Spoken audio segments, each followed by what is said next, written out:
Football League. What a story it has been this season. We've seen goals, and lots of goals. We've seen away wins. We've seen team play competitive football. We've seen the glory days coming back to 3SC, the crowd beginning to come back to the stadium, and that is what we want for football in the country. Match day 18 fixtures. El Kanemi Warriors will take on Heartland FC of Owerri. Kano Pillars, not doing so well at the moment. Let's see if they can get back to winning ways when they take on Wiki Tourists today.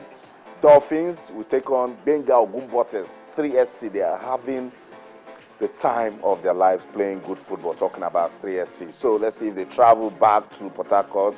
I'm talking about Benga Ogumbote now, you know. He's going back to Port Harcourt. Let's see if he can get something out of there. Giwa FC will take on Nasarawa United. Can they bounce back after that defeat to 3SC in Ibadan?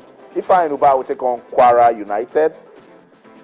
And then while Sharks will take on Abia Warriors, Taraba FC will play Warri Wolves. We'll talk about Warri Wolves and Taraba FC. A lot of fines coming to both clubs for a lot of different reasons, but the LMC saying that discipline must return to the league, and I think that's a good way to go. Eimba will take on Sunshine Stars of Akure. That's going to be a cracker. It is now the most anticipated game of match day 18 because just 3 points separates the two sides going into today's game. And so we're waiting to see what will come out of that. Bayelsa United will take on Enugu Rangers, and Lobby Stars will welcome Aqua United. So that's it. Match day 18 of the Nigeria Professional Football League. You can also talk to us as regards what you think. And we've been asking that question since last night. Where do you think we're going to get an away victory today in the Nigeria Professional Football League? On Twitter, it's channels_sports, and on Facebook, for channels-sports. Quickly, let's just read through some of the sanctions that the LMC placed on Warri Wolves and Taraba FC. They have said that Warri Wolves will be charged for pitch encroachment by players and officials in that game against 3SC on July the 8th. Warri Wolves are expected to pay 250,000 naira fine for that offense. So Warri Wolves, they are actually complaining that they're not getting, players are not getting their salaries, a lot of welfare complaints, and now this hammer coming from the LMC. Warri Wolves midfielder Ikechukwu Igbenebu has also been fined 50,000 naira for misconduct and also faces another additional 1-match suspension. Taraba FC have been charged for failing to provide adequate security in that game against 3SC, leading to the assault of the match referee. They will also pay 200,000 naira fine and another 250,000 to the assaulted match referee, while Taraba FC also expected to play their next home game today against Warri Wolves behind closed doors. So it's not looking good for Taraba FC, but it's important that the LMC stamp the decision and ensure that it is enforced. The assault case of Taraba FC welfare officers, Father Dennis on referee Bala Mohammed, has been referred to the NFF disciplinary committee. So more problems for Taraba FC. What can this do to the league to ensure that the clubs are disciplined, that they talk to the players, not just the players, also talk to the fans? All of this is to ensure that we have a smooth run in the Nigeria Professional Football League. Let's quickly touch down in Madagascar. I told you at the beginning of the show, they are still unbeaten. I'm talking about Nigeria's under-16 basketball team, the Junior Tigress. They're doing big things right there in Madagascar, and they look good to actually win the title, and that will be a good one for basketball at the grassroots. The team, they played their first game against Egypt. They were victorious. Played second game against home side Madagascar, and it was a sweet victory for them. After hearing of what they are doing, Zimbabwe chickened out. Zimbabwe didn't come out for the game, and then they went on to play Morocco and defeated Morocco. So you've seen the girls and Coach Daudu. They're getting ready for the quarterfinals. Tomorrow they will get to know the team that they will be playing on Friday when these quarterfinal games will be decided. So we want to say to the girls, keep doing big things. Let's keep rooting for them. Give them all the support they need. Hopefully they can bring back the trophy to the country. That's in basketball. Quickly, let's talk about badminton. It's the second edition of the Lagos Badminton International Classic. So if you're a fan of badminton, start getting ready. Go to Row Park in Yaba, the sports complex. There you'll be seeing some badminton being played today. Nigeria will be hosting about 27 countries. 17 as of last night have already arrived in the country for the championship, and then the international referees, they've been on ground, they've been giving educational courses to the umpires that will be officiating at the championship, just to ensure that we get everything right.